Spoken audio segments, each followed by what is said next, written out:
BTS signal analysis. Hello everyone, today we continue to explore the Windows menu button.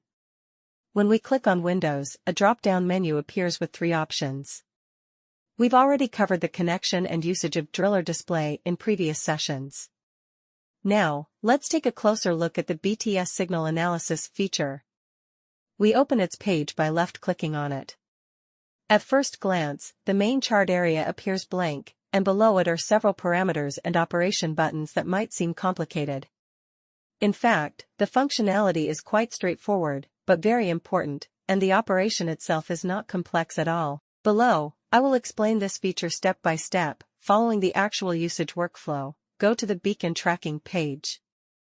With the beacon turned off, click the Start button directly, and wait quietly until the waveform data collection is complete.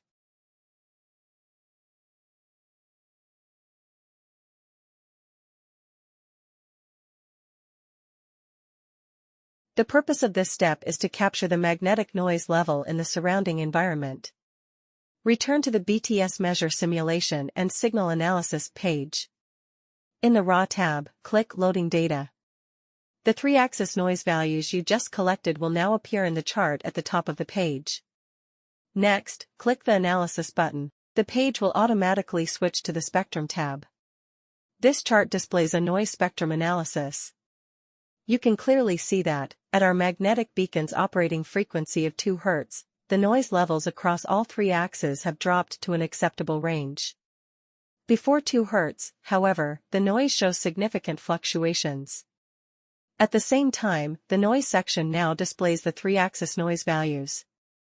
The unit for these values is NT, nanotesla, as labeled on the vertical axis of the chart. In the Relative Position section, bottom left, manually enter the simulated relative position data between the steering tool's sensor and the beacon.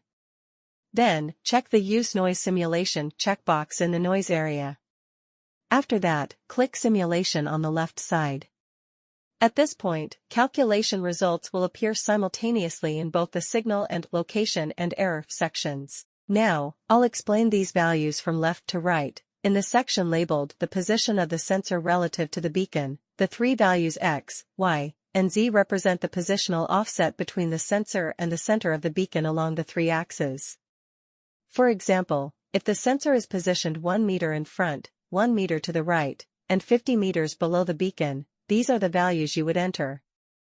The frequency value is fixed at 2 Hz, which is the operating frequency of the beacon. We've mentioned the moment value before. When the beacon is powered on, this value is automatically recorded by the system. To check the moment value of a specific BTS measurement, you can go to the survey data page, find the corresponding record in the shots table, right-click it, and select View/Edit Record from the context menu. This will take you to the raw data page for that shot, where you can view the recorded moment value. Alternatively, you can simply power on the beacon, measure the current, and then use a current-to-moment lookup table to fill in the appropriate moment value. You can think of the moment value as an indicator of magnetic field strength. The larger the number, the stronger the magnetic field, and the higher the measurement precision. In the signal section, the three values represent the signal strength. By comparing these values with the noise values, you can easily observe the relationship between signal and noise. In technical terms, this relationship is defined as the SNR, signal-to-noise ratio. Finally, let's look at the location and error section. This section shows 2 columns of numbers. The left column simulates the actual possible positional result of the sensor relative to the beacon under the current signal-to-noise ratio. By comparing this result with the original input data, you can clearly see how much the noise affects the steering tool's measurement accuracy during real-world operations. The right column shows the relative error in percentage form. You can adjust the 3 position values on the left multiple times and rerun the simulation to test the absolute and relative errors under the current noise conditions. The ultimate purpose of this feature is to empower every smart guidance user to quantify how environmental noise impacts the steering tool's measurement accuracy at their specific job site, so they can confidently assess and manage the precision of their operations.